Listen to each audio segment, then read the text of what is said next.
You're listening to the Lifestyle You podcast, where we help you achieve a realistic and human approach to health and fitness by working with your body, not against it.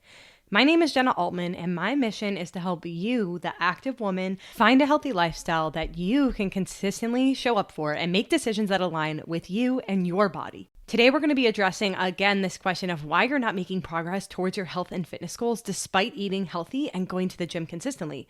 This is part 2 of this series, so if you happen to miss part 1, make sure that you go back because there are a lot of different things that we chatted about in terms of doing too much, which is going to be another theme that we're going to hear here as well. So you'll discover that a healthy lifestyle does not have to be one of constant sacrifice or changes. Often we're so quick to blame either our slow metabolism or our hormonal issues or even our lack of discipline or willpower. I'm putting that in air quotes because this is something I hear a lot. But it might not actually be as hard as you think. Maybe you're being too restrictive or you're changing things up too often. Tune into this week's episode as we address the next 5 reasons why you might not be seeing progress in terms of your health and fitness.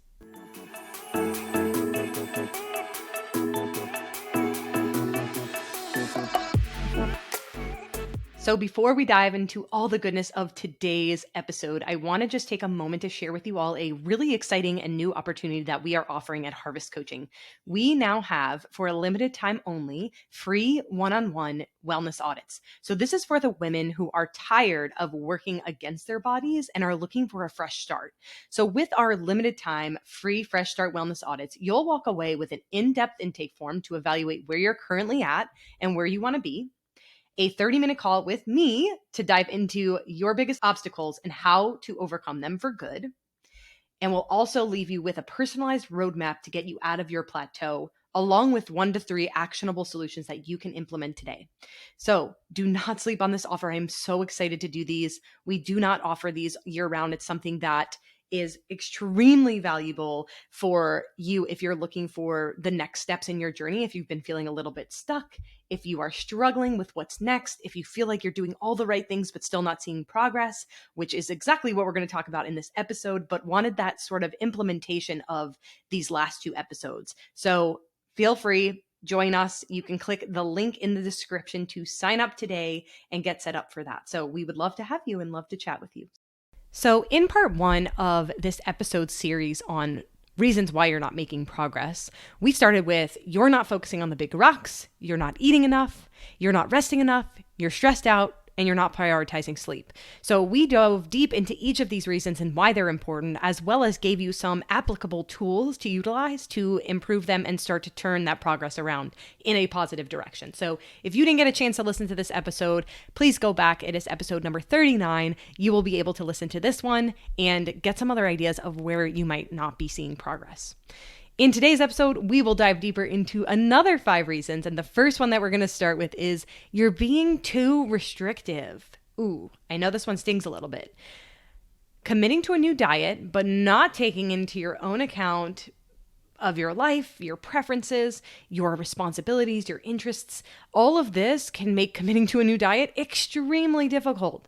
And so when we approach a diet without taking into account our own lives, it is going to make it that much more difficult to actually stick with this diet. And so this is why it's really important that we start to evaluate the diet that we are on. Is this something that you can see yourself doing for the foreseeable future, for the rest of your life? If we are still classifying foods as good versus bad, taking foods and eliminating them completely out of your diet with no good reason, this can be really a slippery slope. And so it's important that we are approaching our diet with this flexible dieting concept, which is where we are allowed to enjoy the foods that we love, but in moderation. So nothing is off limits. You're able to eat good, nutrient-dense foods while also enjoying fun foods. It doesn't have to be one way or the other. You can be on a diet or a lifestyle, and that can include all of these different foods because that's how we should live our lives. When we start to restrict and take things away, that just makes us want them and crave them even more. So we're almost creating this sort of problem that doesn't even need to exist if we just accepted that these foods can fit into our diet in a sustainable and moderate way. So this is one of the things that I think I probably encounter the most with clients or prospective clients is this concept of being too restrictive. Number 2, you're not consistent enough.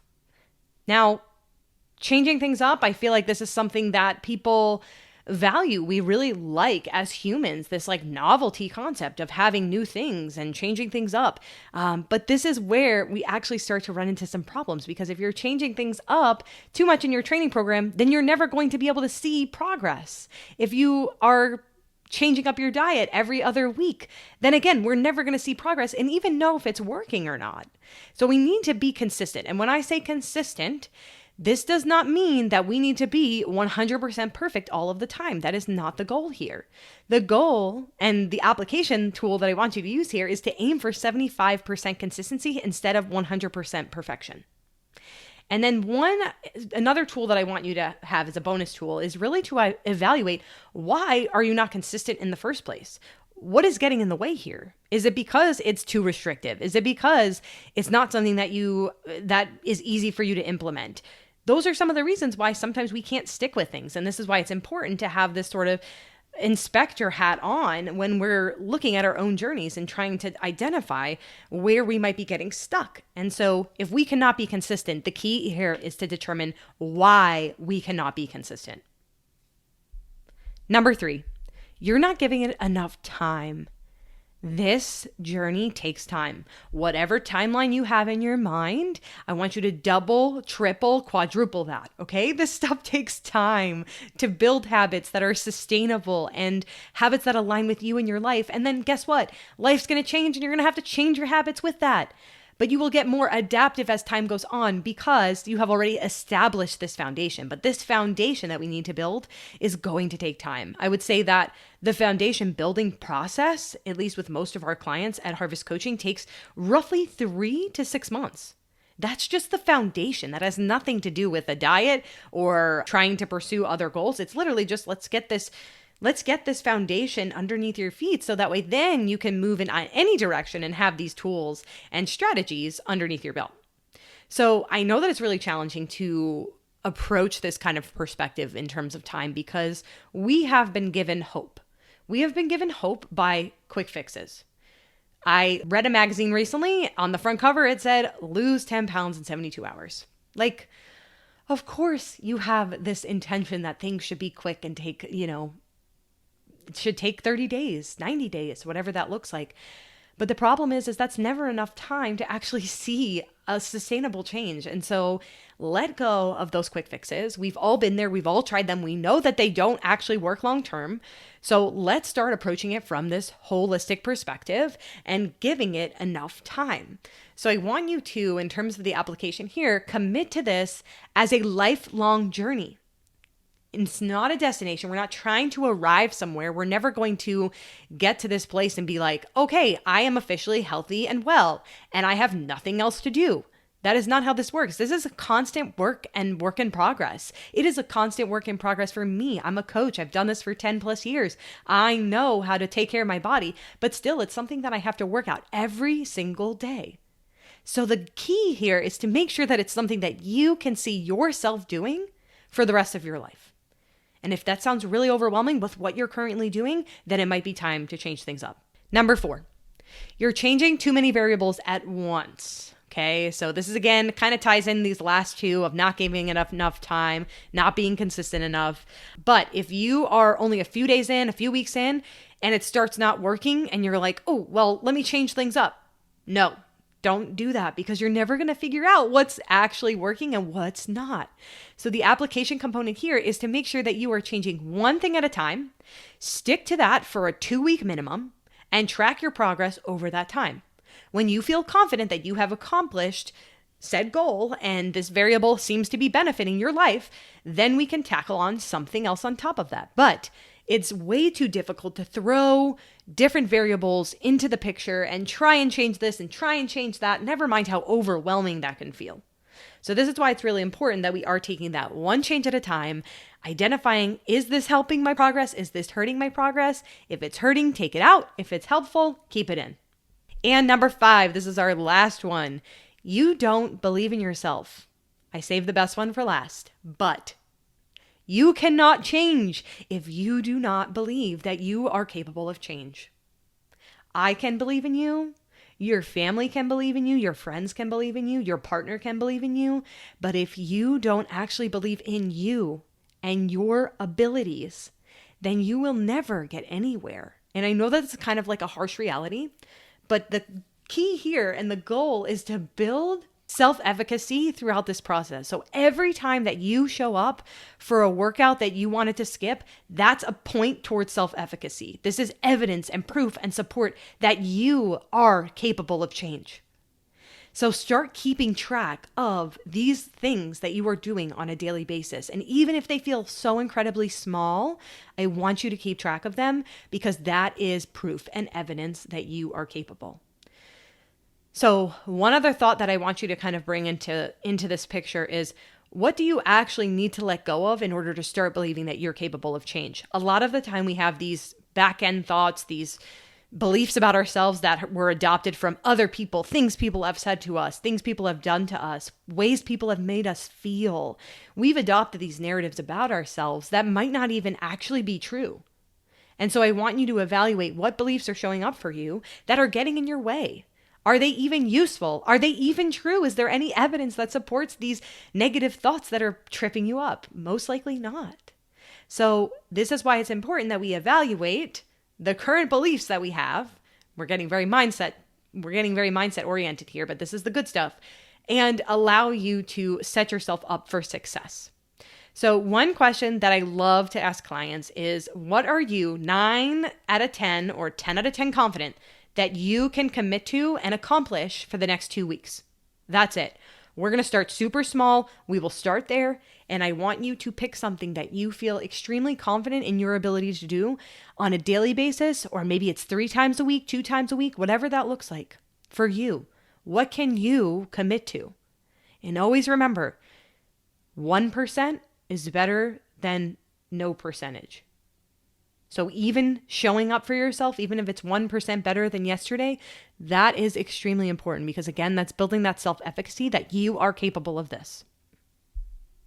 All right, now where do we go from here? We chatted about so many different things between part 1 and part 2 of the reasons why you're not seeing progress. And this is really the first component, was to create awareness for you. So you guys did a great job over the course of these 2 episodes to identify where we needed to create more awareness, right? So maybe we did really resonate with some of these reasons, and I want you to write these down. I want you to have them somewhere accessible so that way you can identify which ones are really the biggest ones that I'm falling into or falling victim to, or these traps that I'm falling into.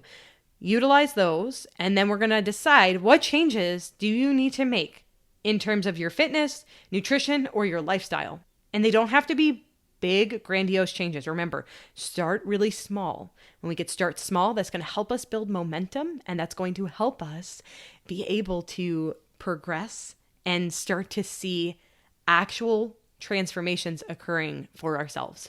All right, my friends, before we tune out today, just wanted to dive into our food for thought. If there is one takeaway that I want you to obtain from this week's episode, it is that you are capable of change if you believe it. I don't know what has gotten in the way for you before. I don't know what has brought that confidence, that level down. I don't know what has led you to believe that you are not capable of changing. Maybe it has been numerous failed attempts at diets or workout programs. That can definitely be proof on one side of your brain that this is something that I struggle with. And I'm not going to sit here and say that it's not hard to work past those things, but you are capable of it. You just have to start taking the actions that show that you are capable of the change itself that you are trying to make. And so that is what I invite you to reflect on today. That is your food for thought, the main takeaway that I want you to have and bring with you into your life, and start to make some of these changes from here and truly, truly see how much progress that you can start making in your own journey today. That's all I have for you guys. I hope you have a great rest of your week, and thanks for joining me here.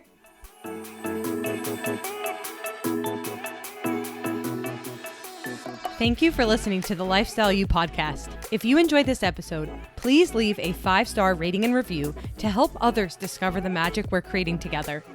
If there's someone in your life who could benefit from listening to this episode, be sure to forward it along to them. You can also follow me on Instagram at Jenna Ray Altman for more helpful content, resources, and good vibes. As always, thank you so much for being here.